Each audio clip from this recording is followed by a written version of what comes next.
செய்திகள் வாசிப்பது ஆர் கீதா. தாம்பரத்தில் தீபத் திருவிழாவை முன்னிட்டு தேசிய இந்து திருக்கோயில்களின் கூட்டமைப்பு சார்பாக அண்ணாமலையாருக்கு திருக்குடை வழங்கும் விழா.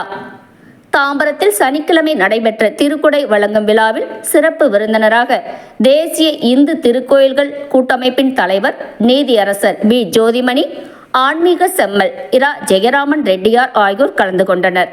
தாம்பரம் காந்தி ரோடு வள்ளுவர் குருகுலத்தில் இருந்து அலங்கரிக்கப்பட்ட வாகனங்களில் கொண்டு வரப்பட்ட திருக்குடைகளை பக்தி பரவசத்துடன் அண்ணாமலையாருக்கு அரோகரா என கோஷங்கள் எழுப்பி வரவேற்ற நிகழ்ச்சியில் ஆயிரக்கணக்கான ருத்ராட்ச மாலைகள் அணிந்த ஆண் பெண் பக்தர்கள், சன்னியாசிகள், இளம் பெண்கள், சிறுவர் சிறுமியர்கள் அணிவகுத்து வேங்கீஸ்வரர் திருக்கைலாய வாத்தியங்கள் முழங்க திருவீதி உலா வந்தனர். திருக்குடைகள் வீதி உலாவில் தாம்பரத்தை சேர்ந்த ஆன்மீக செம்மலும் தமிழ்நாடு சுரங்க பாதுகாப்பு சங்க தலைவருமான இரா. ஜெயராமன் ரெட்டியார், நீதியரசர் பி. ஜோதிமணி, முன்னாள் நாடாளுமன்ற உறுப்பினரும் அதிமுக மாவட்ட செயலாளருமான சிட்லப்பாக்கம் ராஜேந்திரன், முன்னாள் அமைச்சர் TKM சின்னையா ஆகியோர் கலந்து கொண்டனர்.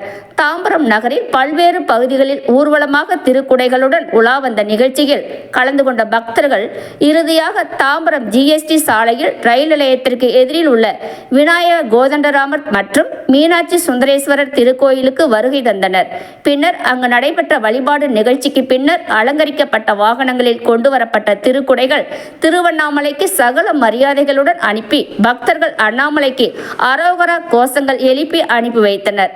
விழா நிறைவடைந்த பின்னர் செல்வ விநாயகர் ஆலயத்தில் ஆயிரக்கணக்கான பக்தர்களுக்கு அன்னதானம் வழங்கும் நிகழ்ச்சியை ஆன்மீக செம்மல் இரா. ஜெயராமன் ரெட்டியார் தொடங்கி வைத்தார்.